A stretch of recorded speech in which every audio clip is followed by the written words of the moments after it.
Olá, igreja. Olá a todos. Hoje nós vamos falar sobre o último vídeo, a última parte de Moisés. Como a gente já viu, Moisés e o povo de Israel, nos últimos 40 anos da vida de Moisés, então encontram-se no deserto. E o objetivo deles era alcançar a Boa Terra. Só que eles não fizeram um caminho humanamente entendido, assim, prático, né? Eles não foram diretamente a Boa Terra, eles fizeram como que um caminho em círculos, isso tudo determinado por Deus. Passaram por provações, a dieta dos israelitas foi modificada com o maná e estavam no deserto, a escassez de água. E aí entra a rocha que Moisés feriu por duas vezes, duas situações, e de dela saiu água viva. Eles entraram, os filhos de Israel, numa região que não havia água. E discutiram com Moisés, tentaram a Deus. Talvez se estivéssemos nessa situação de escassez de água, de mantimento, não digo mantimento porque o maná sustentou-os, mas escassez de água, talvez a gente fizesse a mesma coisa, discutisse, né, com Deus, com Moisés, se estivesse à nossa frente. Êxodo 16 e 17 tem uma mesma sequência de João 6 e 7. Em João 6 diz que temos o maná celestial, e em João 7 a água viva. Se a gente parar para pensar, a gente sobrevive mais com falta de água ou com falta de alimento? É claro que com falta de alimento a gente pode viver aí 30, 40 dias, como a própria palavra nos mostra, ou mais até, já que a falta de água não permite que a gente sobreviva tanto tempo. Então, de uma certa maneira, né, a água até é mais importante, essa água viva é até mais importante do que o maná. O ferir da rocha é uma figura da crucificação de Cristo, uma figura clara da crucificação de Cristo. Em Êxodo 17:6, a rocha precisava ser ferida com a vara de Moisés. Em tipologia, o Moisés simboliza a lei e a sua vara o poder e a autoridade da lei. E a rocha tipifica Cristo. Então, o ferir a rocha significa que Cristo foi ferido pela lei de Deus. A água que fluía da rocha tipifica o Espírito. Em João 7, 37 e 38, no último dia da festa, Jesus disse: "Se alguém tem sede, venha a mim e beba. Quem crê em mim, do seu interior fluirão rios de água viva." Então, ele disse isso com respeito ao Espírito, que ainda haveria de vir, né? Então, a água que flui da rocha tipifica o Espírito. Em 1 Coríntios 10, 4, eles beberam da rocha espiritual, uma rocha que os seguia, uma rocha que se movia. Essa rocha era Cristo. Então, embora o Senhor não tenha condenado Moisés da primeira vez que ele feriu a rocha, ele o condenou pela segunda vez, em Cádiz, 38 anos depois, porque o povo se queixou de falta de água. Moisés, incapaz de tolerar aquela situação, desobedecendo uma ordem do Senhor de falar a rocha, ele precisava falar a rocha, levantou a mão e feriu a rocha duas vezes. Então, Cristo, tipificado pela rocha, só poderia ser ferido uma vez só, morto por nós uma vez só, né? O Senhor, na verdade, ordenou a Moisés que ele falasse a rocha. Moisés, dessa forma, viola um preceito do Senhor, uma ordem do Senhor, a economia de Deus. Como resultado, ele foi proibido de entrar na Boa Terra. Então, o ferir da rocha tipifica o ferir de Cristo em sua crucificação. Não pode ser feito duas vezes. O Senhor não pode morrer por nós duas vezes. Apenas uma vez e basta. Tá? De uma vez por todas, ele morreu por nós, por cada um de nós, e não precisa morrer de novo. Em 1 Coríntios 13, 13, diz que todos bebemos de um só espírito. Então, o beber inclui também aqui o comer. Espiritualmente, o beber da água da vida, do Espírito, chega a ser até mais importante, como eu citei, que o comer da árvore da vida, comer do Senhor. Em João 11, 25, o Senhor disse: "Eu sou a ressurreição e a vida." A ressurreição vem antes da vida, é o próprio Deus. Deus precisou encarnar, morrer, ressuscitar então, para vencer todas as coisas negativas, inclusive a morte, o Hades, o túmulo. A ressurreição é o Deus triuno, o Pai como a fonte dessa água, Cristo como o fluir dessa água e o Espírito como a água viva que chega até nós. O Senhor é o Espírito, é o curso, né? E o Espírito flui da água que chega até nós, que nos liberta. Liberta de todas as coisas negativas. Cristo ressuscitou para tornar-se o Espírito que dá vida. Jesus Cristo não podia entrar em cada um de nós. Ele viveu 33 anos e meio, morreu, lógico que não ficou morto, ressuscitou para se tornar o Espírito que dá vida, para ser acessível a cada um de nós, a cada um que crê no Senhor. O nosso invocar, em 1 Coríntios 12, 13, diz que é o nosso beber. 1 Coríntios 12, 3 diz que quando invocamos o Senhor Jesus, estamos no Espírito. Se você invoca o Senhor, se você chama o Senhor, você passa a estar no Espírito, porque você está chamando o Senhor para dentro de você, tá certo? Então você precisa invocar o Senhor, chamar o Senhor em qualquer situação, em qualquer circunstância, seja numa situação que você esteja fraco ou esteja forte, invoque o Senhor. Em João 4, 23 e 24 diz que mas vem a hora e já chegou, quando os verdadeiros adoradores adorarão o Pai em espírito e em verdade, porque são estes que o Pai procura para seus adoradores. Deus é espírito e importa que os seus adoradores o adorem em espírito e em verdade. Então a maneira correta de adorar a Deus não é estar aqui ou estar lá, mas no espírito, no nosso espírito. Agora vem a figura de Amaleque. Amaleque era um povo que não deixava o povo de Israel chegar até a boa terra. Entrava em guerra, impedia, e o Senhor ordenou que guerreasse de geração em geração, sempre contra Amaleque, e o exterminasse da face da terra. Poxa, mas exterminar um povo? Por quê, né? Por que isso aí? O que significa Amaleque? Amaleque simboliza a carne, o maior inimigo de Deus no mundo, a nossa carne. É a guerra entre a carne e o espírito. A carne destrói a nossa vida conjugal, a nossa vida familiar, a vida da igreja, destrói todas as coisas positivas. A carne é a nossa alma e o nosso corpo não regenerados. Amaleque era um descendente de Esaú, Gênesis 36, 12. Era o irmão gêmeo de Jacó.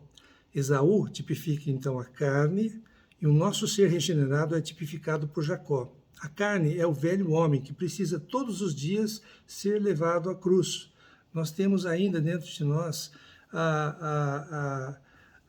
não os pecados, porque a gente pode ser livrados do pecado com o sangue de Cristo, mas nós temos o pecado em si, a natureza pecaminosa continua em nós. E isso faz parte do velho homem, que ainda faz parte de nós e precisa ser exterminado como Amaleque todos os dias. Então, quando a carne é levada à morte, é levada à cruz, o mundo, o pecado e Satanás ficam impotentes sobre nós. E daí a gente está morto na cruz com o Senhor, espiritualmente falando. Então, o propósito de Amaleque era impedir que o povo de Deus entrasse na boa terra. Hoje, o que é? Impedir que nós desfrutemos de Cristo. Exatamente isso. E a batalha contra Amaleque foi combatida pelo próprio Deus. Isso aí está em Êxodo 17, 11, simbolizando que a guerra de Moisés contra o povo de Amaleque. Quando Moisés levantava as mãos, Israel prevalecia. Quando ele abaixava as mãos, prevalecia Amaleque. Então a carne é o inimigo de Deus. Amaleque, entretanto, não foi apagado da terra. Em 1 Samuel 15 diz que os amalequitas ainda existiam e eram bem fortes, ou seja, a nossa carne ainda existe e ela está em rebelião contra Deus. Então Deus determinou que Amaleque fosse destruído. As confusões e divisões hoje na vida da igreja entre os cristãos são principalmente ocasionados pela carne, situações do velho homem. Então, como lutar contra Amaleque? Orar em Cristo contra a carne e matar a carne levando-a à cruz. Seja tudo que pareça bom ou mal, mas esteja no velho homem, tá? Tudo que fazemos, então, mesmo as coisas boas, é da carne. Em nós é da carne. Mas tudo que Deus faz por nós é graça. Então nós precisamos que o Espírito derrote a nossa carne na cruz, que ela passe a ficar subjugada. Aí nós estaremos no reino de Deus. Quando o reino milenar vier, a carne realmente vai ser apagada de debaixo do céu. Tá?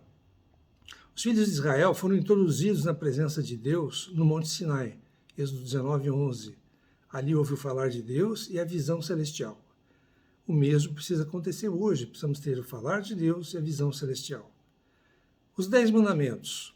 Somente Moisés e Arão tiveram o privilégio de subir o monte delimitado pela santidade de Deus. Só os dois foram até a presença de Deus.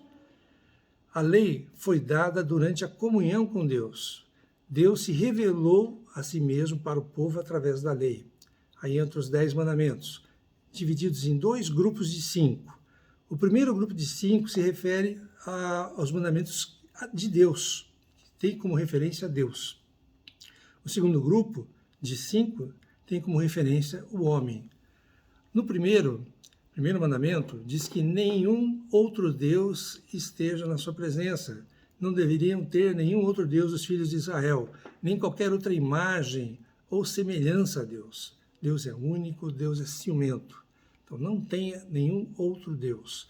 O segundo mandamento, não faça nenhuma imagem, de qualquer forma, esculpida, pintada, de qualquer forma, não tenha imagem. Nem se incline a essas imagens.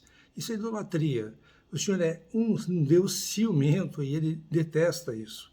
Terceiro mandamento, não tomar em vão o nome do Senhor. Não é questão de você invocar. Invocar não é tomar o nome do Senhor em vão, mas você usar o nome do Senhor em situações que não têm nada a ver com Deus. Quarto mandamento, guardar o dia do sábado, relacionado à santidade de Deus. Deus fez todas as coisas em 6 dias, o 7º descansou. O sábado, depois que Jesus Cristo veio, Jesus é maior que o sábado. Então ele fazia curas no sábado, coisa que os israelitas não faziam, não permitiam fazer, os fariseus não permitiam fazer. Então Jesus é maior que o sábado. O 5º mandamento é sobre honrar nosso pai e nossa mãe, para que os nossos dias na terra se prolonguem. É o único mandamento com promessa, é o único mandamento que nos permite ter vida longa se honrarmos nosso pai e nossa mãe. Se honrarmos nosso pai e nossa mãe, estamos honrando a Deus. Por isso que ele está no primeiro grupo. Do segundo grupo, 6º mandamento, não matarás. Depois que Jesus veio, ele tornou isso muito mais sofisticado, muito mais elaborado. Ali diz não matarás, mas hoje, se você pensar em matar ou ferir alguém, você já está violando a lei de Deus, você já está cometendo um pecado. O 7º, não adulterarás. Hoje, se você olhar de uma maneira impura para uma outra pessoa, um homem para a mulher, mulher para o homem, você vai estar cometendo pecado. 8º, não furtarás. O 9º, não dirás falso testemunho. O 10º, não cobiçarás o que é do teu próximo. Não tem inveja, né? Não cobiçar. Esses 10 mandamentos foram escritos em 2 tábuas de pedra pelo próprio Deus. Deus se revela na lei como ciumento, como eu já citei, como santo, como amoroso, justo, verdadeiro e puro. Agora, se você tentar guardar a lei por você mesmo, você não vai conseguir, isso é impossível.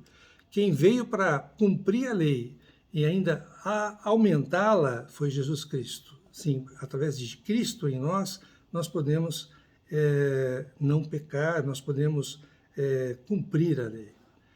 Moisés esteve 40 dias no Monte Horebe, sem comer, sem beber, sem dormir, mas ele foi infundido por Deus e teve uma visão celestial. Ali ele teve também a visão da sarça ardente, onde a sarça estava pegando fogo, mas não se consumia.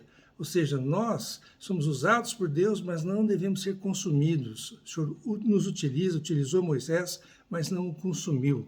Ele recebeu essas 2 tábuas da lei ao descer e estava com o rosto resplandecendo. Quando ele tinha contato com Deus, quando ele ficava face a face com Deus, seu rosto ficava resplandecendo. E aí, lá embaixo, quando ele desceu, ele viu que o povo de Israel se corrompeu, caiu em idolatria.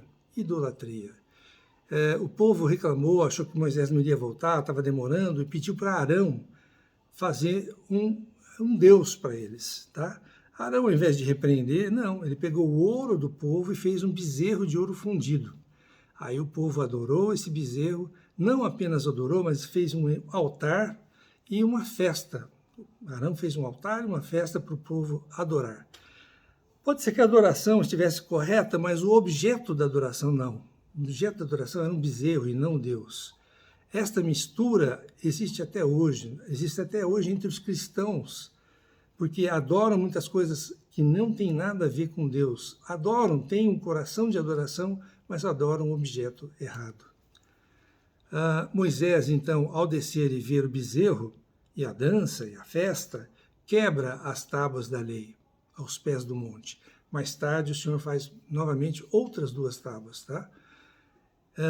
Entre todos eles, porque o povo de Israel, eles não conheciam a Deus, eles não tinham coração para Deus. O único que tinha nessa situação toda era Moisés. Ele conhecia o desejo do coração de Deus.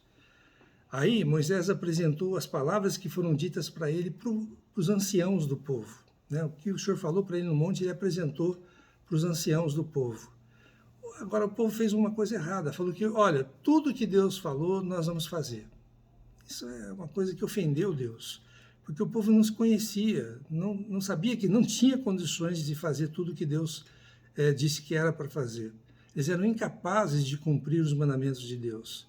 Eles precisavam, sim, da misericórdia de Deus.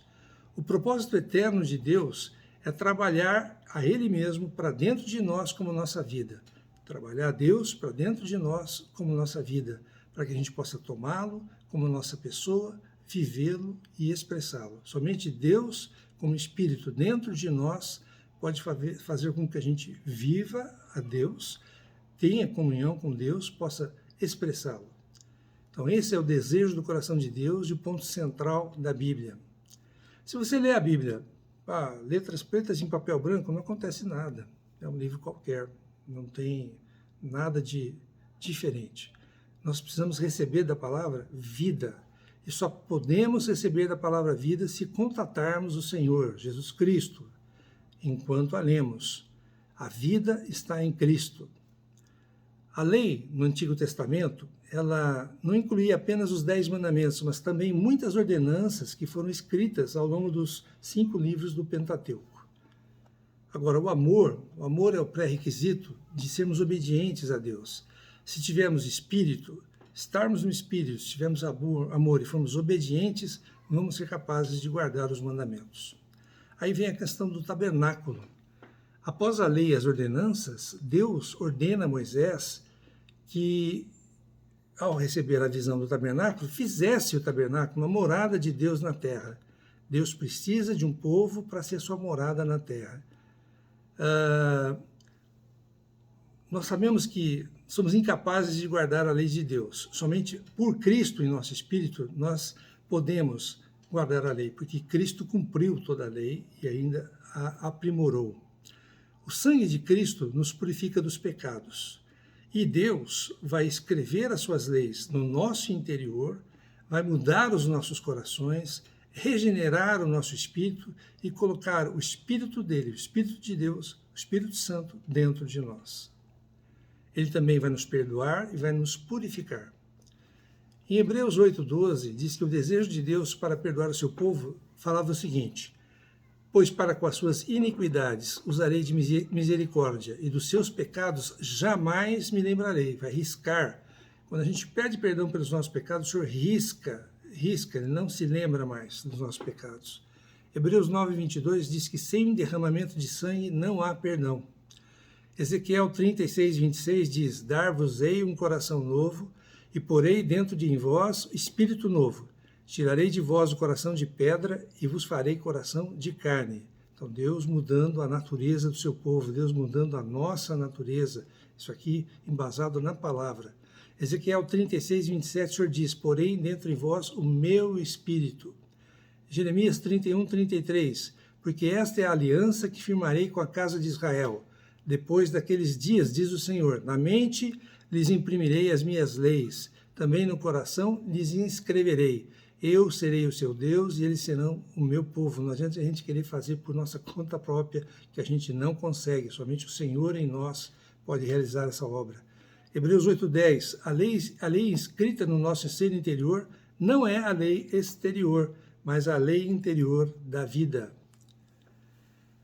O sangue dos sacrifícios do Antigo Testamento permitiam, inclusive, que o sumo sacerdote permitia que ele adentrasse o Santo dos Santos, mas uma vez por ano só. Isso aí, o sangue dos sacrifícios tipificava o sangue de Cristo do Novo Testamento. Esse é o sangue da nova aliança. Hebreus 10:19 e 20 diz: tendo, pois, irmãos, intrepidez para entrar no Santo dos Santos, que é a parte mais interior do tabernáculo, onde Deus aparecia para Moisés e para o sumo sacerdote uma vez por ano. Então, intrepidez para entrar. Por quê? Porque pelo sangue de Jesus, por ele ter morrido na cruz por nós, pelo novo e vinho caminho que ele nos abriu, através do véu da sua carne partida, de cima a baixo, nós temos acesso agora a Deus. Nós podemos, invocando o Senhor, chamando o Senhor, estando no Espírito, ter comunhão com Deus, tendo, logicamente, pedido perdão pelos nossos pecados. Então, o objetivo da salvação de Deus é introduzir o seu povo redimido, salvo, até o seu lugar de habitação na terra, até o lugar de habitação na terra de Deus. O alvo de Deus na sua salvação é fazer de nós a sua habitação, da igreja a sua habitação. Então, a Moisés, o Senhor o instruiu sobre como fazer o tabernáculo para a morada de Deus. Naquela época, o tabernáculo era móvel. Depois, com Salomão, filho de Davi, foi edificado o templo fixo. Hoje, o templo somos nós, a igreja, somos nós, componentes da igreja. Então, na época, tinha 3 partes, ainda hoje. O ato exterior, que ficava exposto ao templo, que significa o nosso corpo. O santo lugar, onde os sacerdotes serviam, corresponde à nossa alma. E o Santo dos Santos, a parte mais interior, onde Deus aparecia, que corresponde ao nosso espírito. Então, nessa época, somente o sumo sacerdote, uma vez por ano, e Moisés tinham acesso ao Santo dos Santos. Moisés, um acesso livre. João 14 diz que a palavra, que é Deus, tornou-se carne e tabernaculou entre nós. Então, Cristo, quando em carne, 33 anos e meio na terra, era o tabernáculo de Deus, a sua habitação de Deus na terra. Mas o Senhor morreu, ressuscitou, e aí ele nos enviou o Espírito, para fazer morada dentro de nós, tá certo? Então a igreja hoje é o tabernáculo, e nós como igreja somos o tabernáculo de Deus. No final dos tempos, a Nova Jerusalém, todos os cristãos, todos os salvos reunidos, vão ser a habitação eterna de Deus. Efésios 2, 21, 22 diz assim: no qual todo o edifício bem ajustado cresce para santuário dedicado ao Senhor. Edifício que cresce. O que é isso? A igreja, nós, no qual também vós, juntamente, estáis sendo edificados para a habitação de Deus no Espírito. 1 Coríntios 1, 19. Acaso não sabeis que o vosso corpo é santuário do Espírito Santo que está em vós? O Espírito Santo que está em vós, vós sois santuário de Deus, o qual tendes da parte de Deus, e que não sois de vós mesmos. Nós fomos comprados por preço, pela morte de Cristo, pelo sangue derramado. Nós pertencemos ao Senhor e somos a habitação de Deus. Moisés guiou o povo de Israel por 40 anos no deserto. Foi um tempo de provação, de dificuldades. Pelas reclamações do povo de Israel, apenas os israelitas jovens, nascidos no deserto, abaixo de 20 anos, além de Josué e Calebe, puderam entrar na Boa Terra. Josué e Calebe, aqueles 12 espias, né, que foram verificar a Boa Terra, Josué e Calebe que realmente viram o que precisava ter visto. Os outros ficaram aterrorizados com os gigantes, com as dificuldades, mas Josué e Calebe não, eles viram, tiveram a visão de Deus e por isso puderam entrar na Boa Terra. Então, no Monte Nebo, na terra de Moabe, Moisés pôde avistar a Boa Terra, mas devido à sua desobediência ao Senhor, quando, na segunda vez que ele tratou com a rocha, feriu a rocha para obter água para o povo de Israel, feriu 2 vezes, ele deveria ter falado com a rocha. Então, ao invés de falar com ela, ele feriu 2 vezes e não pôde entrar, então, na Boa Terra, porque desobedeceu o Senhor, desobedeceu o mandamento do Senhor, uma ordem do Senhor e a economia do Senhor. Então, morreu ali, no mesmo monte, Moisés, na idade de 120 anos. Judas 9 nos diz que o arcanjo Miguel lutou com o diabo disputando o corpo de Moisés. É isso mesmo. O arcanjo Miguel lutou com o diabo disputando o corpo de Moisés. Seu corpo não foi encontrado. Aí vem uma indagação. Terá o Senhor reservado Moisés para ser uma das 2 testemunhas de Apocalipse capítulo 10, versículos 3 e 6, quando estas 2 testemunhas irão profetizar por 3 anos e meio a primeira metade da grande tribulação? Tudo indica que sim, tudo indica que serão Moisés e Elias, pelo que está escrito na palavra. Mas há outros que contestam isso. Agora, sem dúvidas, Moisés foi um dos principais personagens do Antigo Testamento, muito utilizado por Deus, depois de ter se preparado, os primeiros 40 anos, depois de ter se esvaziado, os segundos 40 anos, cuidando de ovelhas, e de responder, então, ao chamado de Deus no terceiro e último período de 40 anos de sua vida. Ele possa servir como exemplo para a gente, né? E que a gente realmente possa cair em si, né? Que sem o Senhor, sem Deus, a gente não consegue triunfar frente aos problemas, frente às tentações, frente às malícias que o inimigo provoca em nossas vidas, frente às dificuldades que ele provoca em nossas vidas. Eu espero que vocês tenham gostado. Para quem não se inscreveu ainda, aqui embaixo está escrito inscrever-se, você vai ter acesso aos vídeos que já existem, aos próximos que virão. Que vocês tenham um excelente final de semana. Devido a motivo de viagem, eu estou antecipando esta mensagem, que vocês possam estar em Cristo, em ressurreição em Cristo, que vocês possam ser abençoados, bem como suas famílias, e possam ter uma vida no Senhor. Amém.